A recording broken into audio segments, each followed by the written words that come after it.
বিসমিল্লাহির রহমানির রহিম। প্রিয় শিক্ষার্থীরা, আশা করি ভালো আছো, সুস্থ আছো। আজকে আমি অষ্টম শ্রেণীর গণিতের কয়েকটি গুরুত্বপূর্ণ গাণিতিক সমস্যা নিয়ে আলোচনা করব। তো আর কথা নয়, চলো সরাসরি গাণিতিক সমস্যা চলে যাই।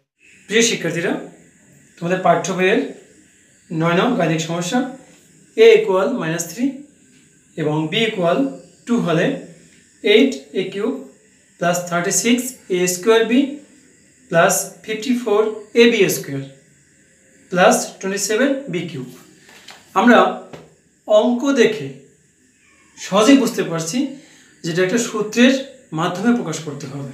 তাহলে আসো আমরা সমাধানে যাই।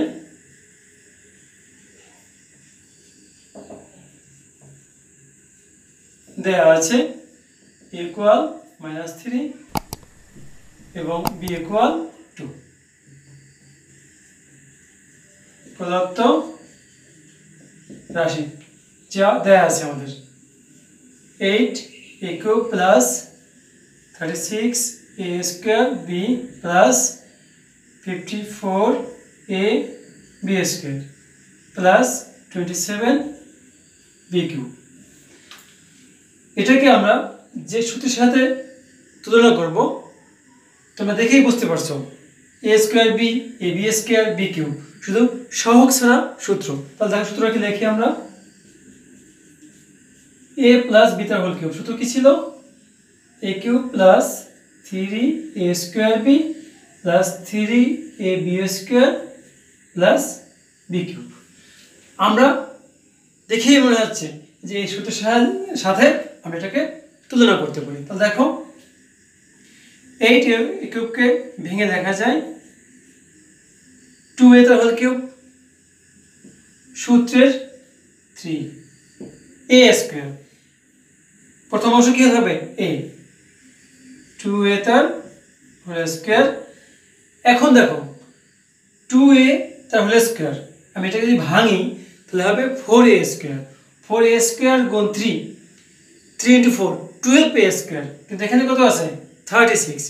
তাহলে 36 হতে হলে আমাকে কত দ্বারা গুণ করতে হবে? অবশ্যই 3b দ্বারা গুণ করতে হবে। কেন? এই যে b আছে, তাহলে b হবে কত? 3b। তাহলে পরের অংশ 3a বলতে 2a, b বলতে 3b তার হোল স্কয়ার। দেখি তো হয় কি না। 3b তার হোল স্কয়ার মানে কি? 9b²। আর 3 × 2 6a, তাই 9b² × 6a 54ab² প্লাস তাহলে 27b কে b³ কে লেখা যায় 3b তার হোল কিউব। আমরা খুব সহজে প্রদত্ত রাশিকে সূত্রের সাহায্যে প্রকাশ করলাম। তাহলে আমি কিভাবে প্রকাশ করতে পারি সূত্রটাকে? a³ + 3a² b plus 3ab² plus b³ তার মানে কি? a plus b তার হোল কিউব 2 a এর মান কত? -3, b এর মান 2।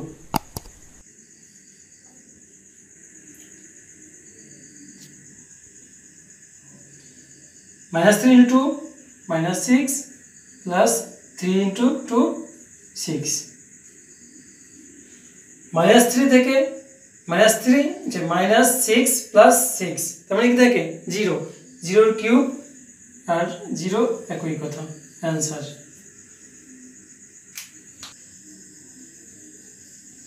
প্রিয় শিক্ষার্থীরা, আমরা খুব সহজেই একটি গাণিতিক সমস্যা সমাধান করে ফেলছি। এরপর পরবর্তী অঙ্ক 10। তোমাদের পাঠ্য বইয়ের 10 এবং 11 একই নিয়মের বিধায় আমি এখান থেকে 10 নম্বর গাণিতিক সমস্যা সমাধান করব। তোমরা বাসায় 10-এর আলোকে 11 নং গাণিতিক সমস্যার রেজাল্ট ট্রাই করবে। সমাধান দেওয়া আছে a = 7। প্রদত্ত রাশি a³ 6a² 12a plus 1। ঠিক 9 নম্বর অঙ্কের মতো এটাকে আমরা সূত্রের সাথে তুলনা করব। দেখো আগে একটু আমরা কাজ করে নিই। এ কিউবকে লেখা যায় এটার হোল কিউব। সূত্রের 3 a স্কয়ার, তো এখানে a বলতে এই আছে।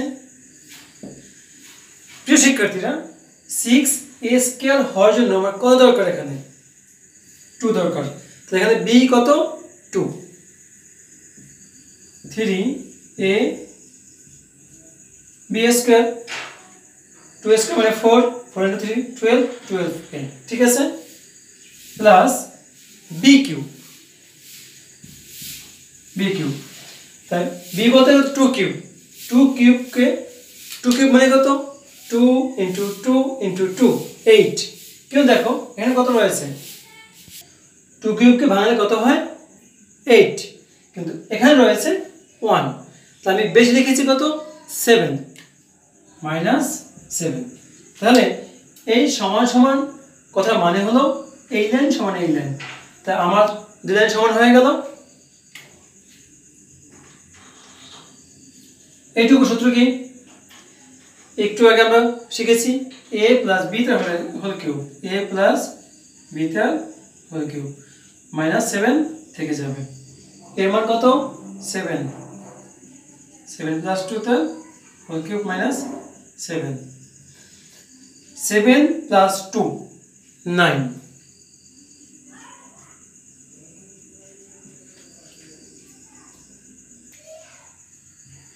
9 কিউব বলতে 9 into 9 into 9, 729 -7, 729 থেকে 7 বিয়োগ করলে থাকে কত?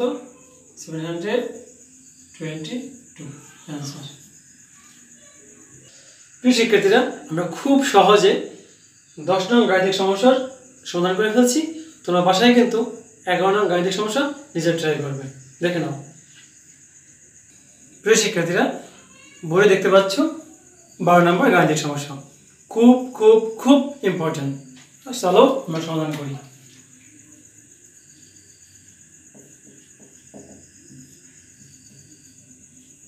দেওয়া আছে a square plus b square equal c square.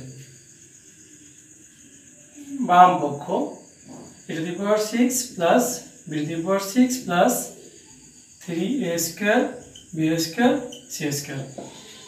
a to the power 6 কে ভেঙে লেখা যায় a স্কয়ার তার whole cube, b to the power 6 কে লেখা যায় b স্কয়ার তার হোল কিউব। বাকি অংশ যা ছিল তাই।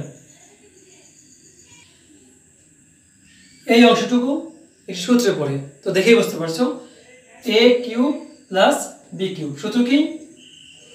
a প্লাস b তার হোল কিউব, এখানে প্লাস থাকলে এখানে minus, 3ab into a plus b plus বাকি যে অংশ ছিল তা আগের মতো a square b square c square.